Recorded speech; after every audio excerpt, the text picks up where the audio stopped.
चलो नालायक बच्चों, एक बार फिर से वेलकम है आपका chapter 7 environment and sustainable development में। एज यूजुअल सबसे पहले देख लेते हैं सर वेटेज कितना है भाई। मिनिमम 5 मार्क्स का है, मतलब इस चैप्टर को भी अपन छोड़ तो नहीं सकते हैं, लेकिन मैक्सिमम कितना जा रहा है सर 20 मार्क्स। मतलब अब इग्नोर छोड़ो, पढ़ना ही पड़ेगा। लेकिन किसी अननोन आदमी ने कुछ बोला, एक बार वो देख लेते हैं क्या लिखा है। लिखा when you look away from reality, क्या बात है, जब तुम सच्चाई से हटके देखते हो you prevent your self from seeing the truth, तब तुम सच देखने से हट जाते हो।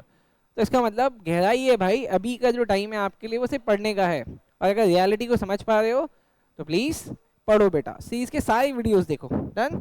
चलो सर आओ शुरू करते हैं। बड़ा बेसिक क्वेश्चन आ गया सबसे पहले, what is meant by environment. And as usual मैंने आपको बोला हुआ है कि ये जो नोट्स है this is not just note, I mean sample question paper के एनसीईआरटी का सिर्फ सोल्यूशन नहीं है, उनको परमानेंटली याद करने की टेक्निक भी इसके अंदर है। ठीक कि एक बार तो आपको मेरे साथ पढ़ना है, उसके बाद आपको सिर्फ इसके हाईलाइटेड नोट्स पढ़ने हैं। अगर आपको इनके पीडीएफ चाहिए हार्ड फॉर्मेट में या सॉफ्ट फॉर्मेट में तो प्लीज कमेंट कर दे कॉपी। डन, और आपको ये मिल जाएगा। चलो सर देखते हैं। Environment is defined as the total, planetary inheritance and the totality of all forces. It include all the biotic and abiotic factor that influence each other.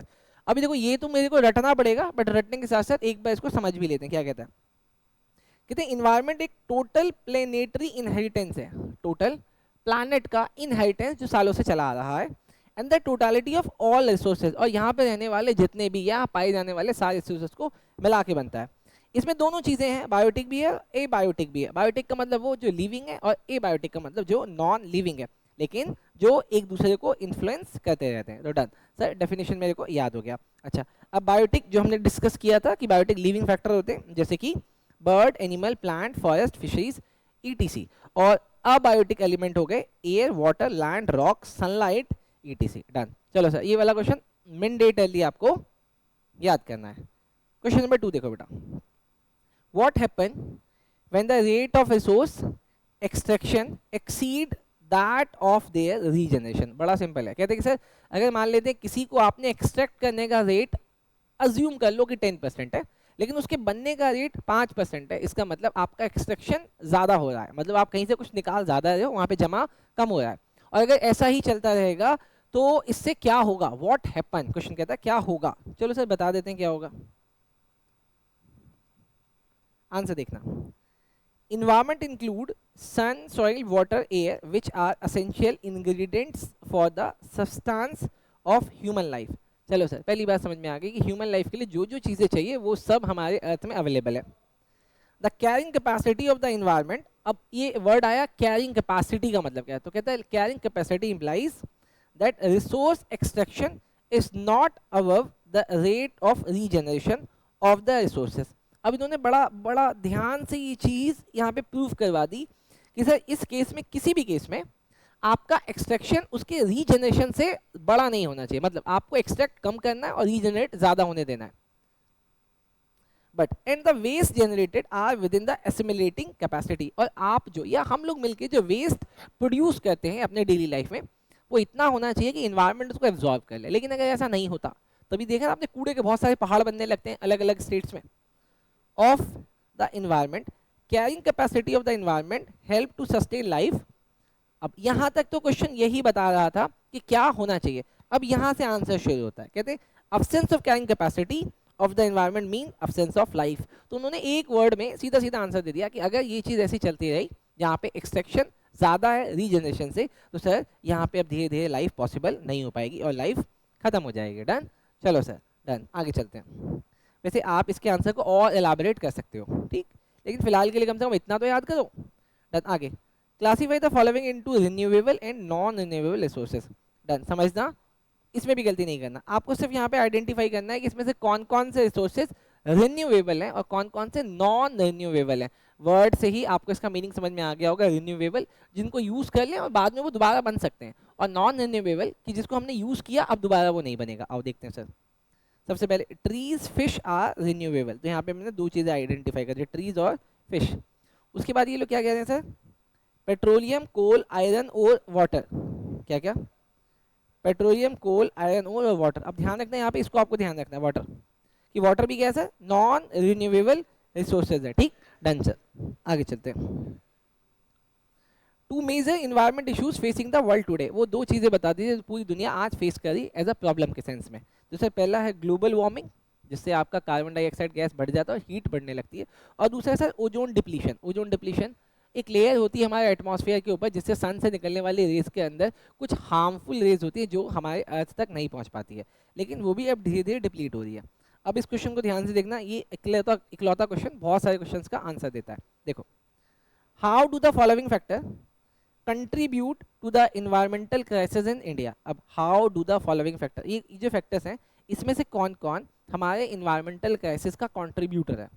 What problem do they pose for the government, अब इनसे government को कौन कौन सी परेशानी झेलनी पड़ती है वो भी बताएं। तो सर सबसे पहले rising pollution, air pollution, water contamination, affluent consumption standard, illiteracy, industrialisation, urbanisation, reduction of forest coverage, poaching और ग्लोबल वार्मिंग। तो ये 10 प्रॉब्लम है। आओ इन 10 प्रॉब्लम को हम लोग एक एक करके डील कर लेते हैं। सबसे पहला क्या था, राइजिंग पॉपुलेशन। देखो सर, राइजिंग पॉपुलेशन मतलब जैसे जैसे पॉपुलेशन बढ़ रही है इससे गवर्नमेंट को क्या नुकसान है और इससे हमारी ग्रोथ में भी क्या दिक्कत है। देखो, the high rate of growth of population adversely affect, मैंने इसमें देखो वर्ड हाईलाइट किया हुआ, adversely affect the environment, it certainly lead to soil and water pollution. अब देखो ज़्यादा सेम एरिया में अगर पॉपुलेशन बढ़ती चली जाएगी तो ऑब्वियसली है ना कि वहाँ पे होने वाली सॉइल पॉल्यूट होगी, वहाँ के एरिया का वाटर पॉल्यूट होगा, बहुत सारी चीज़ें पॉल्यूट होगी एग्जाम्पल के तौर पे, लेकिन हमने यहाँ पे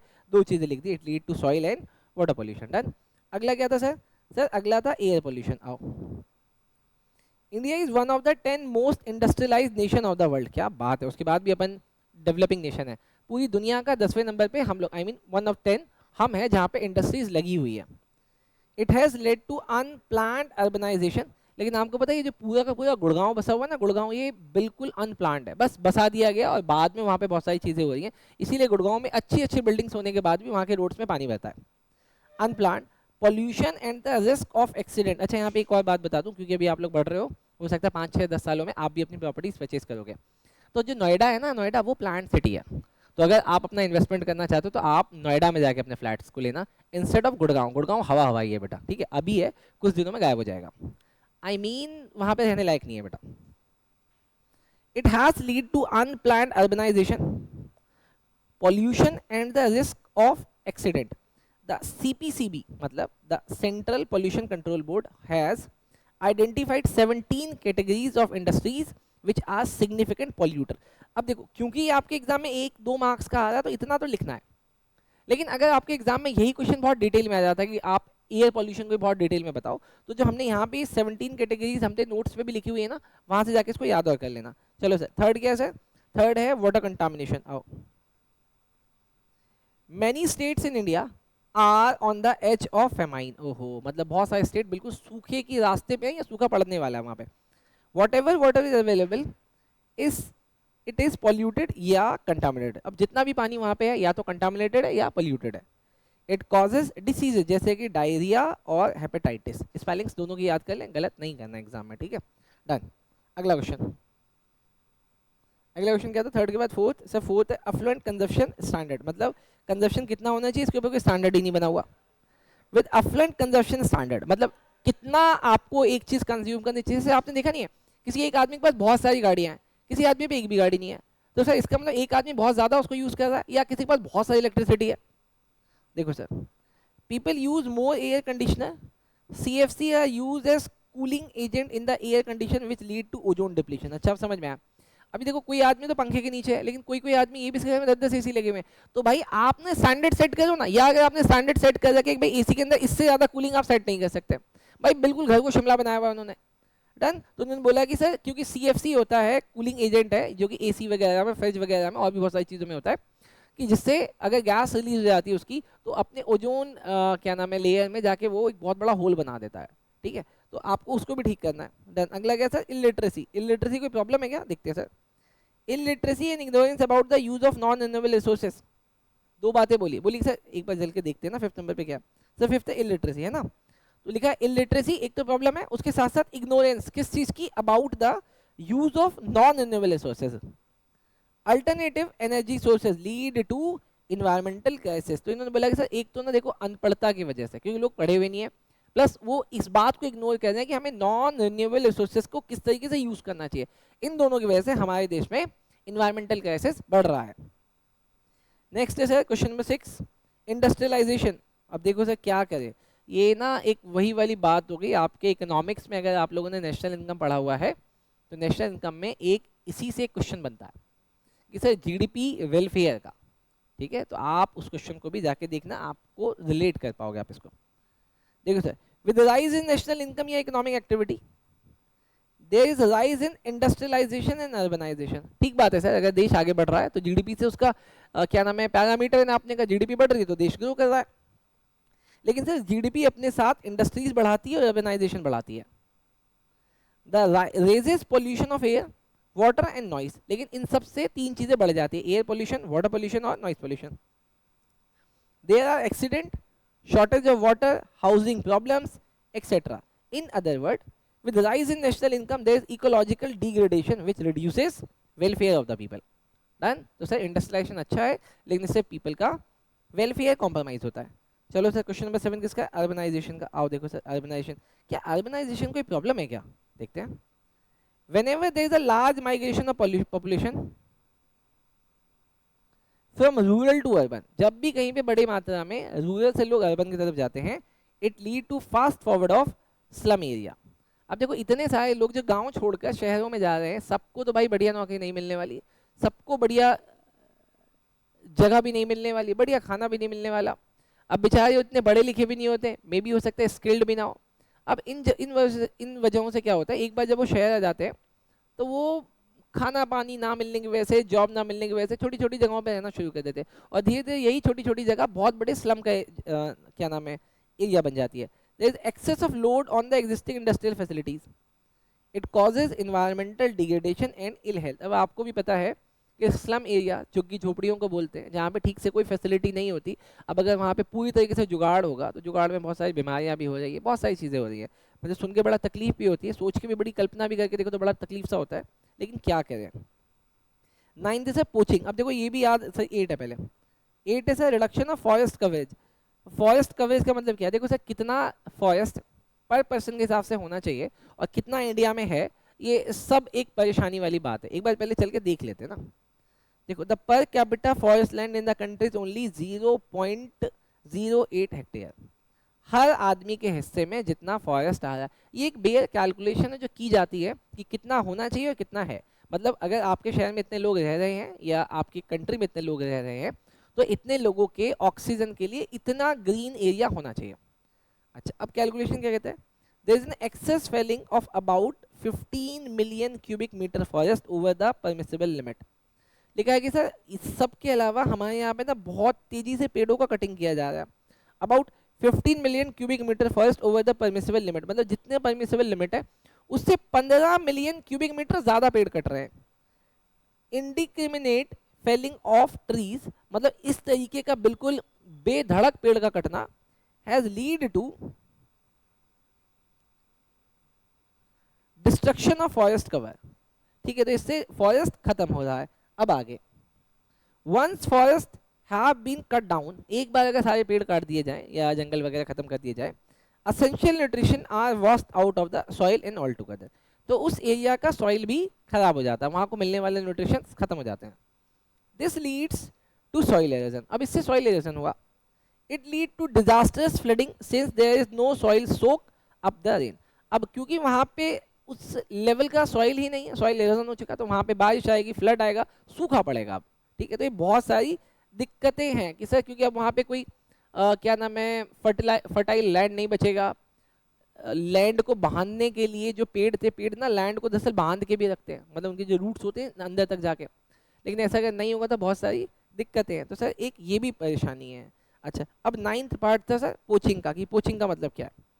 देखो, poaching lead to extinction of wild life. Poaching का मतलब है कुछ ऐसे वाइल्ड लाइफ या कुछ ऐसे एनिमल्स जो पहले थे अब नहीं है। तो सवाल उठता है कि सर जब पहले थे तो अभी क्यों नहीं है। इसका मतलब कि पहले उस हिसाब के फॉरेस्ट थे जो उनको सपोर्ट करते थे, लेकिन अब फॉरेस्ट के कट जाने की वजह से अब वो एनिमल भी नहीं रहे। The long term result of the global warmings are, और इन सब चीजों की वजह ग्लोबल वार्मिंग है. Okay. Melting of polar ice cap resulting rise in the sea level and coastal flooding. कहते हैं सर बहुत ज़्यादा ग्लोबल वार्मिंग होने की वजह से जो हमारे एग्जिस्टिंग ग्लेशियर हैं वो मेल्ट होना चालू हो गए. अब अगर ग्लेशियर मेल्ट हो गए तो भाई उससे निकल तो पानी रहा है. अब पानी निकलने की वजह से हमारे जो सी लेवल थे वो बढ़ने लगे. अब सी लेवल के बढ़ने की वजह से जो सी के अगल बगल के एरिया थे कोस्टल रीजन वहाँ पे फ्लड आने लगा, क्योंकि उस पानी को कहीं ना कहीं तो जगह बनानी है. दूसरा, disruption of drinking water supplies as snow melt. अच्छा, अब सर यहाँ पे बोला कि जो ड्रिंकिंग वाटर की अवेलेबिलिटी है एक तो वैसे ही बहुत कम है. वैसे तो देखा जाए कि अराउंड 70% के आसपास इस पूरे अर्थ में वाटर है, लेकिन वो ड्रिंकेबल नहीं है. जितना ड्रिंकेबल है वो सब 1% है, और वो भी आइस के या स्नो के मेल्ट होने की वजह से, सी लेवल बढ़ने की वजह से वो और खराब हो रहा है, क्योंकि अब सी लेवल और बढ़ रहा है. Extension of species. अब क्योंकि फ्लड आ रहा है, फ्लड से जंगल वॉश आउट हो रहे हैं, वैसे भी आप पोचिंग कर रहे हो, आप कुछ पोचिंग का मतलब कुछ वाइल्ड लाइफ को मार भी रहे हो, तो उससे भी कुछ स्पेसीज खत्म हो रहे हैं. Frequent tropical storm and tropical diseases. इन दो प्रॉब्लम और आ गई जिसको आप लोग शायद कभी नोट ही नहीं कर पाते हो, लेकिन अभी ध्यान रखना. एक तो हो गया सर ट्रॉपिकल स्टॉर्म, मतलब ट्रॉपिकल एरिया में जो तूफान वगैरह आते हैं, और ट्रॉपिकल में भी कई बार बहुत सारी ऐसी बीमारियां हो जाती है जिससे जंगल भी खराब होते हैं, वहाँ के आसपास के लोग भी खराब होते हैं. डन. लास्ट आया सर ग्लोबल वार्मिंग. अब ये देखो sir, global warming is a gradual increase in the average temperature of the earth's lower atmosphere. अब मेरी बात सुनो, देखो ऐसे है कि ग्लोबल वार्मिंग आपके एग्जाम के लिए मोस्ट इंपॉर्टेंट क्वेश्चन है, और आपको एज इट इज यही लाइन लिखनी है. क्या लिखनी है? Gradual increase in the average temperature of the earth lower temperature as result of increase in green house gases since the industrialisation revolution. लेकिन कहा कि सर ये ग्लोबल वार्मिंग की एक बहुत बड़ी वजह ग्रीन हाउस गैस का बहुत तेजी से इंक्रीज होना है, जो कि इंडस्ट्रियल रिवॉल्यूशन की वजह से होता है. डन. चलो सर. अच्छा, अब ना याद करो, यहाँ मैंने आपको ना लिखवाया था वो 17 कैटेगरीज. ये देखो लिखवाया था ना, मैंने बोला था आप नोट से याद कर लेना, लेकिन मुझे पता है कि आप वो याद नहीं करोगे कौन कौन से पॉल्यूटर्स हैं, है ना. तो मैंने ना बोला कि एक बार यहीं पे आपको रेफरेंस मिल जाए, तो मैंने 17 के 17 यहाँ पे नाम भी लिख दिए हैं. आप प्लीज़ टाइम निकाल के इसको भी याद कर लेना. आओ अब मेरे साथ आ जाओ सर क्वेश्चन नंबर 6 पे. What are the function of the environment. Environment का क्या काम है, क्या फंक्शन है? देखो सर, इन्वायरमेंट के ना फिलहाल के लिए यहाँ पे से 4 काम, पहले हेडिंग रटो. पहला काम, इन्वायरमेंट सप्लाईज रिसोर्सेज. इन्वायरमेंट से ही हमें रिसोर्सेज मिलते हैं. दूसरा, इन्वायरमेंट सस्टेन लाइफ. इन्वायरमेंट होने की वजह से हमारे अर्थ पे लाइफ भी है, वरना तो आपको पता है इतने सारे प्लैनेट है, कहीं पे भी लाइफ नहीं है. Third, environment assimilates waste. अब हम जो डेली बेसिस पे वेस्ट प्रोड्यूस करते हैं, हमारे इन्वायरमेंट के अंदर इतनी कैपेसिटी भी है कि वो उस वेस्ट को एसिमिलेट कर देते हैं, मतलब फिनिश कर देते हैं, इन्वायरमेंट में मिला के उसको वाइप आउट कर देते हैं. Fourth, environment enhance quality of life. और फोर्थ बात आ गई कि ये इन्वायरमेंट हमारी क्वालिटी ऑफ लाइफ के स्टैंडर्ड को और बढ़ाती भी है. पहले 1 सेकंड या 10 सेकंड या 20 सेकंड का पॉज लेके आप इसको याद कर लो. जब हेडिंग याद हो जाए तो अब आ जाओ, वीडियो को वापस से रिज्यूम करो, और ये देखो. अब resources include both renewable and non renewable resources. अब देखो, बनाने वाला तो नेचर है, नेचर ने दोनों चीजें बनाई, रिन्यूएबल रिसोर्स भी और नॉन रिन्यूएबल रिसोर्सेज भी. Renewable resources are those which can be used without the possibility of the resources becoming depleted या exhausted. सर renewable resources का मतलब है वो resources जिसको आप freely use कर सकते हो, और जो resources अपने आप को वापस बना भी लेंगे. ऐसा नहीं है कि वन टाइम में यूज किया खत्म हो गया, नहीं सर. आप उसको आज यूज करोगे, 2 दिन बाद, 3 दिन बाद, हफ्ते बाद, महीने बाद वो वापस अपने आप को दोबारा रीजनरेट कर लेगा. लेकिन sir in other word, a continuous supply of the resources remain available. Done. Example of renewable resources are trees in the forest and fish in the ocean. Non-renewable resources are those which get exhausted with extraction and use. Example के लिए fossil fuel जैसे कि petrol और diesel हो गया. अब यहाँ पे कहते हैं कि environment आपको दोनों तरीके का supplies provide कराता है, renewable वाला भी और non-renewable वाला भी. आपने क्या करना है, दोनों को बहुत रेशनल तरीके से यूज करना है. तो पहला अपना क्वेश्चन था कि आप बताएं इन्वायरमेंट के फंक्शन. तो इस फंक्शन में हम बताएंगे सर रिसोर्सेज देते हैं, और मैंने दोनों रिसोर्स के बारे में बता दिया. अगला हमने बोला इन्वायरमेंट लाइफ को सस्टेन करता है. अब यहाँ पे देखते हैं कैसे. Environment include sun, soil, water, air which are essential ingredient for the substances of human life. पहली बात होगी सर ये sun, air, water जो भी चीज़ें हमारी लाइफ के लिए ज़रूरी है. The carrying capacity of the environment implies that the resource extraction is not above the rate of regeneration of the resources and the waste generated are within assimilating capacity of the environment. बहुत शानदार line है. वो कह रहे हैं sir extraction कभी भी regeneration से ज़्यादा नहीं होना चाहिए और वेस्ट का जनरेशन उसके एसिमिलेशन से ज़्यादा नहीं होना चाहिए. ठीक बात है. Carrying capacity of the environment help to sustain life. अगर आप ये वाला बैलेंस बना के रखोगे तो आपका एनवायरनमेंट आपकी लाइफ को सस्टेन करता रहेगा. लेकिन अगर आप उसका बोझ बढ़ा दोगे, आपने एक्सट्रैक्शन ज़्यादा कर दिया, आपने वेस्ट ज़्यादा प्रोड्यूस कर दिया, तो भाई इन्वायरमेंट कैसे लाइफ को सस्टेन करेगी. अब यहाँ पे कहते हैं absence of the carrying capacity of the environment means absence of life. Done. Third आया environment assimilates waste. अब जो ऊपर वाली लाइन लिखी थी ना उसी की एक लाइन नीचे और लिख देना. Production and consumption of activities generate waste. अगर चाहे मैं प्रोडक्शन करूं या उसका कंजप्शन करूं, इससे वेस्ट तो प्रोड्यूस होता है. This occur mostly in the form of garbage, और ये मोस्टली गार्बेज के फॉर्म में होता है. Environment absorb garbage but within limit, जो हमने ऊपर अभी पढ़ा था. अच्छा लास्ट आया environment enhances quality of life. अब देखना ये बड़ा इंपॉर्टेंट है. Environment include ocean, mountain, desert etcetera. Man enjoy the surrounding adding to the quality of life, जिसको हम लोग scenic beauty भी कहते हैं. डन. चलो सर अब ये देखो question. Identify 6 factor contributing to land degradation in India. पहले तो ये समझ लो कि लैंड का डिग्रेडेशन क्या होता है. मतलब लैंड की फर्टिलिटी खत्म हो गई है. अब लैंड में जो प्लांट या जो क्या नाम है ग्रीन्स वगैरह, वीट, राइस वगैरह जिसको हम लोग बोलते हैं, जो हम लोग पहले ग्रो कर सकते थे अब ग्रो नहीं हो पा रहे. सर उसके पीछे की वजह क्या है. तुमने बोला कि 6 लोग हैं इसके वजह में. पहला loss of vegetation occurring due to deforestation. बहुत ज़्यादा पेड़ कट रहे हैं, इससे आपके लैंड की जो क्या नाम है वेजिटेशन है, मतलब बहुत अलग अलग तरीके के प्लांट कुछ तो एक्सटिंक्ट हो रहे हैं, कुछ कम हो रहे हैं. Unsustainable fuel wood and fodder extraction. आप जंगलों से बहुत सारी लकड़ियाँ काट रहे हो या जंगलों का बहुत बड़ा यूज़ आप घास चारा बनाने के लिए कर रहे हो. Shifting cultivation. शिफ्टिंग कल्टीवेशन का मतलब एक लैंड को कई बार यूज करना, बार बार यूज करना, ब्रेक ही नहीं देना लैंड को वापस से अपने आप को न्यूट्रिशन का बनाने में. Encroachment into the forest land. अब ऑब्वियसली कुछ लैंड है जो फॉरेस्ट एरिया है, आप उस लैंड को खत्म करते जा रहे हो और उन एरिया को भी अर्बनाइज करते जा रहे हो. Forest fire and over grazing. कभी कभी जंगलों में बहुत बड़ी आग भी लग जाती है, जैसे आपने ऑस्ट्रेलिया वगैरह में देखा हुआ है. या फिर आप ओवर ग्रेजिंग करा रहे हो. मतलब आपको ये भी तो चाहिए कि अगर आपके पास अपने पेट्स हैं जैसे कैटल वगैरह हैं, तो उनके लिए फॉडर वगैरह आपको खुद बनाना चाहिए. खुद बनाने का मतलब है कुछ प्रोसेस ऐसा करो ना कि आपके घर के आसपास वो खुद ग्रो हो, लेकिन आप क्या कहते हो उसको बना नहीं रहे हो, जंगलों में अपने कैटल्स को भेज देते हो और वो ओवर ग्रेजिंग कर लेते हैं. Non adoption of adequate soil conservation measures. लेकिन लैंड की फर्टिलिटी को बढ़ाने के लिए आपको कुछ मेजर्स लेने चाहिए. आप बिल्कुल इग्नोरेंट हो, आप सिर्फ लैंड को यूज कर रहे हो. चलो सर ये 6 वजह हो गई. प्लीज वीडियो पॉज करके साथ साथ याद करते भी रहना है. डन. ऐसे रुकना नहीं है. मैं कंटिन्यू पढ़ा रहा हूँ लेकिन क्लास के बच्चों को मैं रुक रुक के याद भी करा रहा हूँ. आपको भी रुक रुक के याद करना है. जैसे समझो कि आप रियल क्लास में हो, पहला क्वेश्चन मैंने आपको पढ़ाया, आप उसको वीडियो को पॉज करो और उसको पहले सुनो, रटो, समझो और याद हो जाए, फिर अगले क्वेश्चन पे मूव करो. डन. आओ सर उसी प्रोसेस में अगला question. Explain how opportunity cost of negative environmental impact are high. अब क्वेश्चन को बहुत ध्यान से सुनना. क्या है? एक्सप्लेन करना है. हाउ द अपॉर्चुनिटी कॉस्ट, आपको जो अपॉर्चुनिटी कॉस्ट मिली है कैसे. नेगेटिव इन्वायरमेंट इम्पैक्ट बहुत ज्यादा है, उसका नेगेटिव बहुत हाई है. मतलब अपॉर्चुनिटी कॉस्ट बेनिफिट करती है, लेकिन कह रहे हैं यहाँ पे से अपॉर्चुनिटी कॉस्ट आपको नेगेटिवली बेनिफिट कर रही है, मतलब उसका नेगेटिव बहुत बड़ा है. समझते हैं कैसे. देखो अगर आपको ये क्वेश्चन एग्जाम में आएगा ना तो कुछ बच्चे इसका आंसर गलत लिख के आएंगे अगर ठीक से पढ़ा नहीं होगा, इसलिए एक बार पहले इसका सॉल्यूशन पढ़ो. कई बार सॉल्यूशन से आपको क्वेश्चन क्लियर होता है. ठीक. डन. देखो लिखा opportunity cost is the cost of alternative opportunity given up. Opportunity cost का मतलब होता है कि कोई चीज अगर 15,000 की थी, आपको वही चीज 10,000 की मिलती है, तो आप कहते हो यू हैव सेव्ड 5,000 रुपीज. अब इसको दूसरे सेंस में समझो.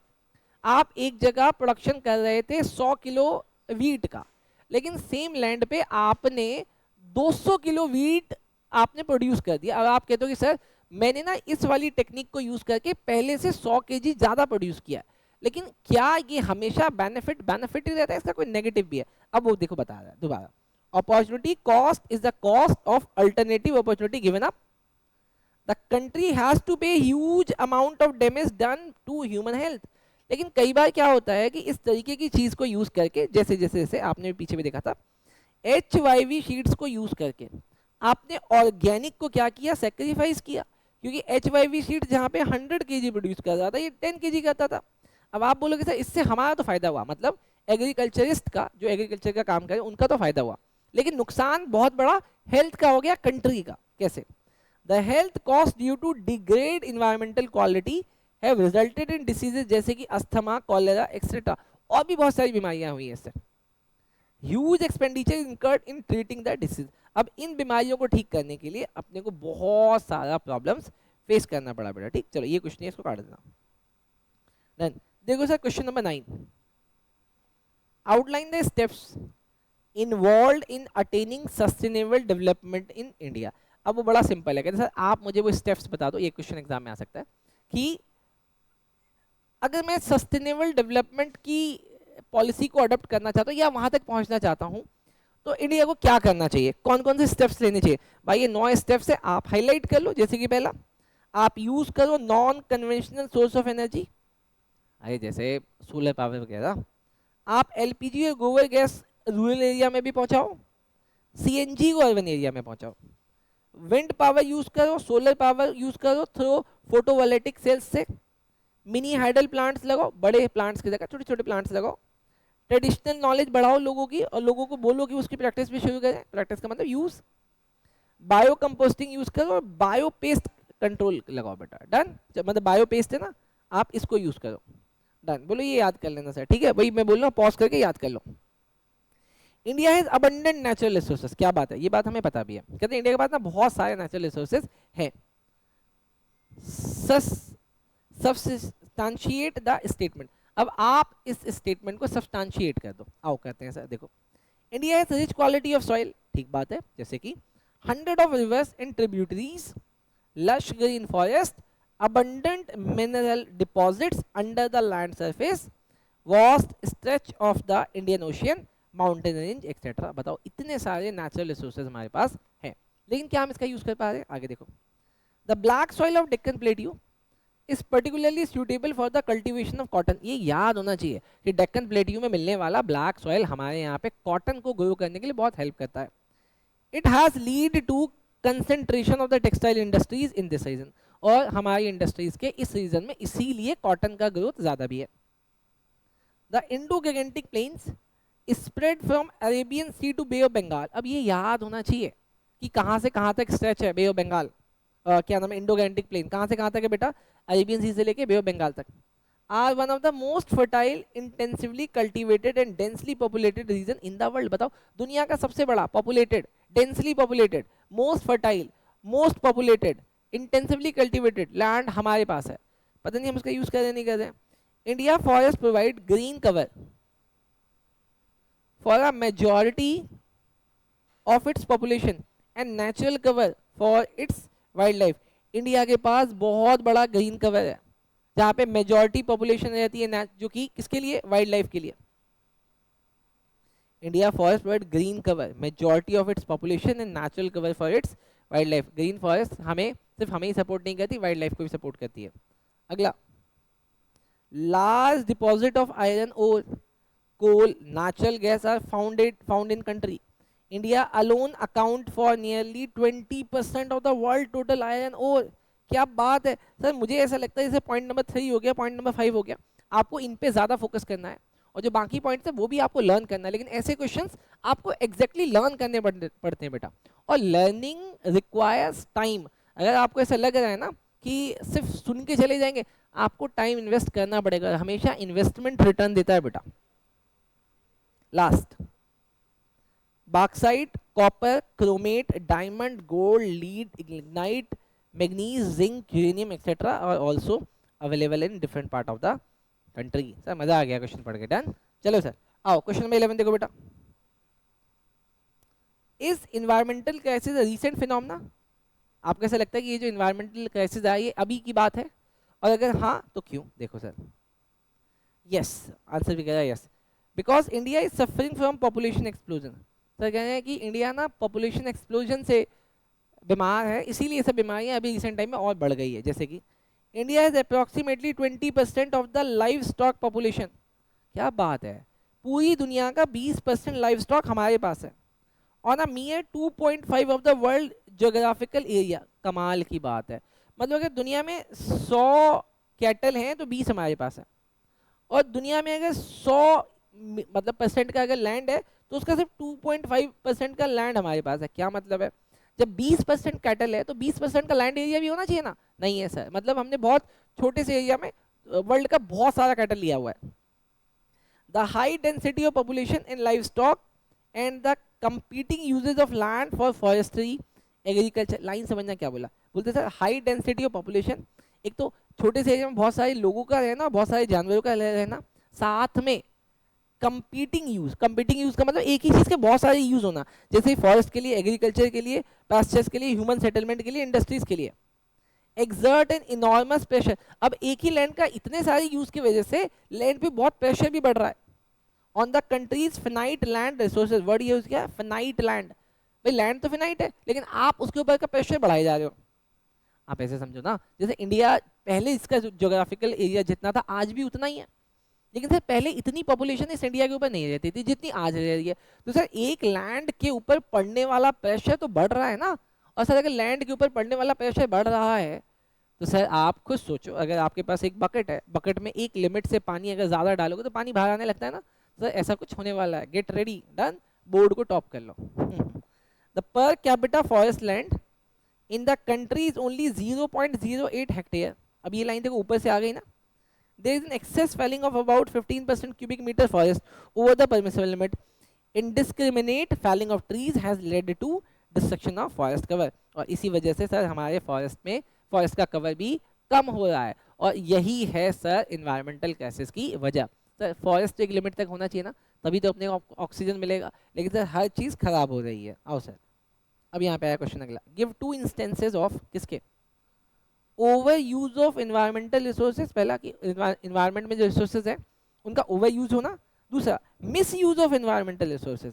अब दोनों के दो इंस्टेंस भी बताने हैं। सर पहला क्या, over use. Over use environment का किस वजह से होता है, डिफॉरेस्टेशन और डिग्रेडेशन की वजह से। ओवर यूज इन्वायरमेंट का, डिफॉरेस्टेशन मतलब आप लिमिट से ज्यादा जंगलों को काट रहे हो, डिग्रेडेशन और लैंड को डिग्रेड भी कर रहे हो, खराब कर रहे हो। मिस यूज का मतलब ओजोन का डिप्लीशन। सर ओजोन तो हमें नेचर ने दिया हुआ है कि आपको ये तो लगाना ही लगाना है, लेकिन उस ओजोन को भी हम लोग डिप्लीट कर रहे हैं और सनलाइट से आने वाली हार्मफुल रेज हमारे तक पहुंच रही है। और अगला ग्लोबल वार्मिंग। सर ये ग्लोबल वार्मिंग की वजह आप ही हो ना सर, ऐसा क्यों कर रहे हो। डन सर, तो ये दोनों हो गया मिस यूज और ऊपर वाले हो गए ओवर यूज। डन। अगला, state any 4 pressing environment concern. क्या आ गया, state any 4 pressing environmental concern in India. अगला, correction for environmental damage involve opportunity cost explain. तो पहले पहला वाला क्वेश्चन करते क्या, स्टेट एनी 4 प्रेसिंग, वो कह रहा है कोई 4 प्रेसिंग इन्वायरमेंटल कंसर्न बता दें इंडिया के। और सर बताते ना 4 क्यों, मैं तो 15 बता दूंगा, लेकिन पहले 4 बता देते हैं सर। पहला क्या है, ग्लोबल वार्मिंग, दूसरा ओजोन का डिप्लीशन, तीसरा इन्वायरमेंटल का क्राइसिस, और चौथा मैसिव ओवर यूज या miss use of environmental resources. अब आप इन चारों को कई बार ऊपर पढ़ के आ गए, उन्हीं में से आंसर इसका बन जाएगा। बस आपको ये देख के जाना है, मेरी बात समझे, आपको ये क्वेश्चंस देख के जाने हैं। ग्लोबल वार्मिंग में आपको वही डेफिनेशन लिखनी है। कौन सी डेफिनेशन बेटा, वही वाली याद करो ना, ग्रेजुअल इंक्रीज, इसलिए मैंने इसमें देखो कुछ हाईलाइट भी नहीं किया। डन। चलो सर, अगला क्वेश्चन क्या था, करेक्शन फॉर इन्वायरमेंटल डैमेज। अब डैमेज को करेक्ट कैसे किया जाएगा जिसमें अपॉर्चुनिटी कॉस्ट को इन्वॉल्व किया जाए, उसको एक्सप्लेन करो। अब ये वाला क्वेश्चन एग्जाम में आएगा, आप उल्टा सीधा लिख दोगे, इसलिए इसको एक बार देख लो। आंसर इसका भी वैसे पहले जैसा ही है, देखो, the correction of environmental damage involve huge opportunity cost, it is the cost of alternative opportunity given up. वही है सर, आप एक कॉस्ट के चक्कर में दूसरे कॉस्ट को सैक्रिफाइस करते हो और आपको लगता है कि ये मेरे लिए अपॉर्चुनिटी कॉस्ट है, बेनिफिट है, लेकिन उसका डैमेज आपको हेल्थ के फेस में, इन्वायरमेंटल क्राइसिस के फेस में भुगतना पड़ता है। The country has to pay huge amount of damage for done for human health. जैसे कि कौन कौन सी बीमारी हो जाती है बेटा, अस्थमा, कॉलेरा एक्सेट्रा। डन। और उसके बीमारी के ट्रीटमेंट में भी सरकारों का या आपका भी बहुत पैसा खर्च होता है। Question number 14, explain the supply demand reversal of environmental resources. और आप इसके बगल में लिखो most most most most important. 4 बार मैंने मोस्ट लगा दिया तो कुछ तो वजह होगी। क्वेश्चन क्या है, explain the supply demand reversal of environmental resources. Question जितना आसान है मे बी आपको समझ में भी ना आया हो कि सर सप्लाई और डिमांड का ना रिवर्सल क्या है इन्वायरमेंटल रिसोर्स के केस में, वो बताओ। देखो supply demand reversal of environmental resource का मतलब the demand for resources for both production and consumption has gone beyond the rate of regeneration. मतलब देखो आप जो रिसोर्सेज का डिमांड कहते हो, आप जो रिसोर्सेज का डिमांड कहते हो, और रिसोर्सेज का डिमांड दोनों ही केस में, चाहे प्रोडक्शन के लिए कंजप्शन के लिए, चाहे कुछ बनाने के लिए या कंज्यूम करने के लिए, दोनों कहाँ चले गए, बियॉन्ड द लिमिट चले गए हैं। किसके, रीजनरेशन के। Of the resources increasing the pressure on the absorption capacity of the environment. मतलब जितना अवेलेबल है डिमांड उससे कहीं ज्यादा हो गई है। This reversal of supply demand, अब वो क्या कहते हैं सर जितना बनेगा आप उतना मांगो, हम क्या कहते हैं सर जितना बन रहा है हमें उससे ज्यादा चाहिए, तो यही तो प्रेशर डाल रहा है। Relationship with demand for resources exceeding the supply has to lead to degeneration of the environment. Sir इससे ये वाली परेशानी हुई है। और ये वाला जो क्वेश्चन है डिमांड रिवर्सल, डिमांड सप्लाई का रिवर्सल, आप इसको ध्यान रखना कि इसमें ये वाला आंसर लिखना है। अगला account for the current environmental crisis, वो कहते हैं सर आप बता दो कुछ नाम जिसमें ये पता चले कि इन्वायरमेंटल क्राइसिस हो रहे हैं। सर अभी ऊपर वाली चार बातें लिख दें, लैंड डिग्रेडेशन, बायोडाइवर्सिटी का लॉस, एयर पोल्यूशन और management of fresh water and solid waste. ये मैनेजमेंट हमारे पास उतना आधुनिक नहीं है, उतना बढ़िया नहीं जितना होना चाहिए। डन। क्वेश्चन नंबर 16 का दो पार्ट है, पहला वाला करेंगे। Highlight any two serious adverse environmental consequences. ये नहीं बोला इन्वायरमेंटल क्राइसिस, बोले इन्वायरमेंट पे होने वाली क्राइसिस के कंसिक्वेंसेस बताओ कि क्या क्या होंगे। ऑफ डेवलपमेंट ऑफ इंडिया या डेवलपमेंट इन इंडिया, इंडिया में जो डेवलपमेंट हो रहे हैं इससे होने वाले इन्वायरमेंटल क्राइसिस के फ्यूचर के कंसिक्वेंसेस क्या है। तो पहला मैंने बताया सर, पहला है सर बायोडाइवर्सिटी का लॉस। पहला क्या बोला सर, बायोडाइवर्सिटी का लॉस। आज तो आपको सब अच्छा लग रहा है कि हाँ भाई सब कुछ बढ़ रहा है, जीडीपी बढ़ रहा है, ये हो रहा है वो हो रहा है, लेकिन इससे आपकी बायोडाइवर्सिटी का लॉस हो रहा है। क्या होता है बायोडाइवर्सिटी का लॉस, ये देखो ऊपर भी अभी हमने देखा था बायोडाइवर्सिटी का loss.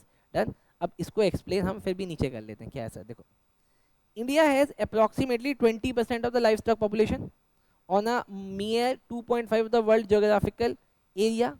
The high density of the population and livestock and our competing use of land for forestry, agriculture, pastures, human settlement, industry expert on an enormous pressure on the country finite and land resources। और यही diversity क्या नाम है, biodiversity का loss है। मतलब कि sir आपके पास जो चीज़ नेचुरली जितनी होनी चाहिए उतना है नहीं, इसका प्रेशर भी हमारे अर्थ पे पड़ रहा है, तो हो सकता है इसमें से बहुत सारी चीज़ें एक्सटेंड हो जाए।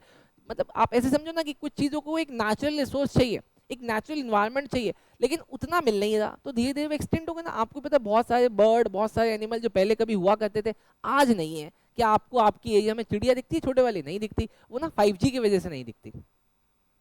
The per capita forest land, तो ये दोनों ही हम अपने बायोडाइवर्सिटी के लॉस में लिख सकते हैं कि सर देखो इन्वायरमेंट ना बहुत सारी डाइवर्सिटी बायोडाइवर्सिटी से मिलकर बनता है, उसका लॉस ही तो हमारा लॉस है। अगला एयर पोल्यूशन।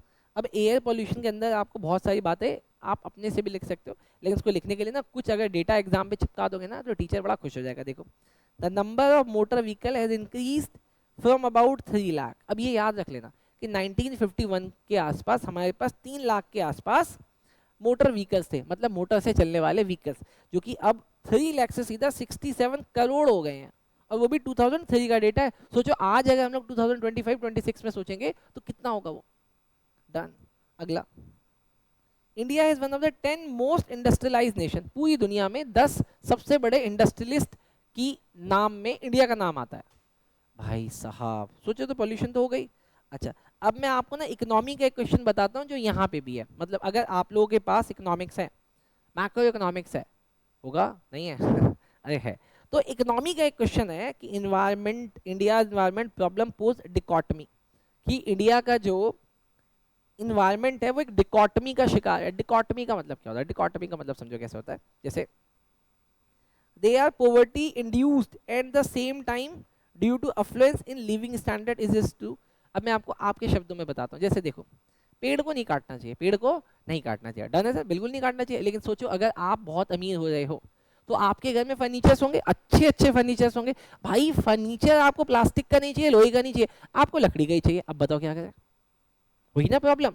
तो सर इसका मतलब लकड़ियां कटवाना छोड़ देते हैं। इसके अलावा दूसरा, भाई देश को तरक्की करनी है, बाकी देशों से कंपैरिजन में आगे निकलना है, जीडीपी बढ़ानी पड़ेगी, लेकिन सर जीडीपी बढ़ाने से इंडस्ट्रीज और बढ़ेगी, इंडस्ट्रीज बढ़ेगा तो पोल्यूशन बढ़ेगा। तो सर ये तो प्रॉब्लम है, क्या करना चाहिए आपके हिसाब से? तो कहते हैं सर इसी प्रॉब्लम को आप एक्सप्लेन करो। मैं कहा देखो जी ये तो बड़ा अच्छा क्वेश्चन है। देखो, the development activities in India have resulted in the pressure on its finite natural resources beside creating impact on human health and well-being। अब इसकी वजह से ह्यूमन की हेल्थ और उसकी लाइफस्टाइल में फर्क पड़ रहा है।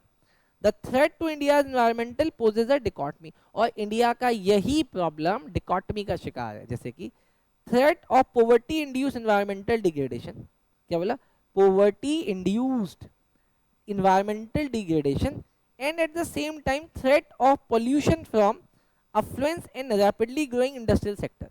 दोनों जगहों से, एक तो गरीबी के बढ़ने की वजह से हम लकड़ियों को जला के फ्यूल की तरह यूज करते हैं, और दूसरा अमीर होने की वजह से हम इंडस्ट्री चला रहे हैं जिसमें से बहुत धुआं निकलता है। दोनों ही प्रॉब्लम है, air pollution, water contamination, soil erosion, deforestation, wild life extension are some of the most pressing environmental concern of India. और इंडिया में ये बहुत सारी प्रॉब्लम है। Done sir. अगला, व्हाट इज सस्टेनेबल डेवलपमेंट? अब सर इसके लिए भी आपको मैं वही बात बोलूंगा कि मैं इसमें 5 बार अगर most important most important most important most important लगा दूं तो आपको ये याद होना चाहिए, as it is word to word याद होना चाहिए। देखो, sustainable development implies meeting the basic need of everyone in extending to all the opportunity to satisfy their aspiration for better life without compromising the need of the future। मैंने कहा जो basic need आपकी आज के वो सब fulfil होनी चाहिए, लेकिन इस तरीके से यूज होनी चाहिए कि आपके आगे वाली जनरेशन को कभी इसका शिकार ना होना पड़े। मतलब आज आप कार चला रहे हो, बाकी आगे वाले जनरेशन को स्कूटर भी नहीं मिले चलाने को, तो क्या फायदा? तो सर उनको बोला कि आपको सस्टेनेबल डेवलपमेंट बनाना है, और सस्टेनेबल डेवलपमेंट का मतलब यही है कि इस तरीके से यूज करो कि फ्यूचर जनरेशन खराब ना हो। आगे, keeping view of your locality, describe any 4 strategies of sustainable development. अब आप अपने आसपास देखो और आप बताओ कोई ऐसी 4 स्ट्रेटजी जिससे सस्टेनेबल डेवलपमेंट को सपोर्ट मिलता हो। सर पहला, solar energy should be put up. आप अपने घर में एलपीजी हटा दो और सोलर गैस को यूज करना चालू करो। People should use their air conditioner. आपको अपने एयर कंडीशन का कम यूज करना है, लेस यूज करना है। People should use herbal cosmetics. क्या बात है, करवा के दिखा देना। People should not use polythene bags, instead they must use bags made of paper, jute etcetera. Done sir. तो बड़ी सिंपल सी बात है, आपने एक बार पढ़ लिया, आपको हमेशा के लिए याद रहेगा। लास्ट क्वेश्चन बेटा इस चैप्टर का, explain the relevance of inter generational equity in the definition of sustainable development. अब मेरी बात सुनो, आप इस क्वेश्चन को ऐसे लगा लो कि ये एग्जाम में आ ही रहा है, ये एग्जाम में आ ही रहा है। तो अगर ये क्वेश्चन एग्जाम में आ ही रहा है तो सर इसके आंसर को याद कर लेते हैं। क्वेश्चन क्या कहते हैं सर? रेलेवेंस बता दो किसका? इंटर जनरेशनल इक्विटी का। इंटर जनरेशनल इक्विटी मतलब इन द डेफिनेशन, बस सर सस्टेनेबल डेवलपमेंट की जो डेफिनेशन है ना, उसमें आपकी जनरेशन और आने वाली जनरेशन के बीच का क्या रेलेवेंस है, आप मुझे वो बता दो। सर देखो, the Brundtland commission emphasis on protecting the future generation. ठीक बात है, डेफिनेशन यही बनी है कि आपको आगे वाली जनरेशन को क्या नाम है, सेव करना है। This is in line with the argument of the environmentalist who emphasis that we have a moral obligation to hand over the planet earth in good order to the future generation. कहते हैं इसके अलावा ये भी तो बहुत सारे economist कहते हैं कि ये हमारी जिम्मेदारी भी है कि आने वाली जनरेशन को हम लैंड उसी तरीके से दे, अच्छी कंडीशन में जैसे हमें पीछे मिली थी। The present generation should give better environment to the future generation, no less what we have inherited. मतलब जितना हमें पीछे से मिला था ऑलमोस्ट उतना तो दें। According to the United Nation conference on environment and development, sustained development is, मतलब यूनिसेड के अकॉर्डिंग सस्टेन्ड डेवलपमेंट क्या है? वो कहते हैं development that meet the need of the present generation without compromising the ability of the future generation to meet their own need. तो sir ये relevance है। आपने यहाँ पे कुछ चीज़ें एक्सप्लेन कर दी, जैसे ब्रुंडलैंड कमीशन को और यूनिसेड को, बेटा अनसेड को, ठीक है। तो डन, अगर आप इसी तरीके से याद करोगे तो आपको और अच्छे मार्क्स मिलेंगे। और हमारी रिक्वेस्ट है कि अगर आपको ये वीडियो अच्छा लग रहा है, आपको याद भी हो रहा है, तो आप भी इसको याद करो, एक बार नहीं, 2 बार, 3 बार, 4 बार, 10 बार, जितनी बार देखना है देखो, लेकिन आपको ये सारे क्वेश्चन याद होने चाहिए, क्योंकि मैं आपको ऑलरेडी बोल चुका हूँ कि आपका पेपर 50% यहाँ से बनता है। डन। और अगर वीडियो अच्छा लगे तो प्लीज़ इसको अपने दोस्तों को शेयर भी जरूर करो। चलो डन, थैंक यू।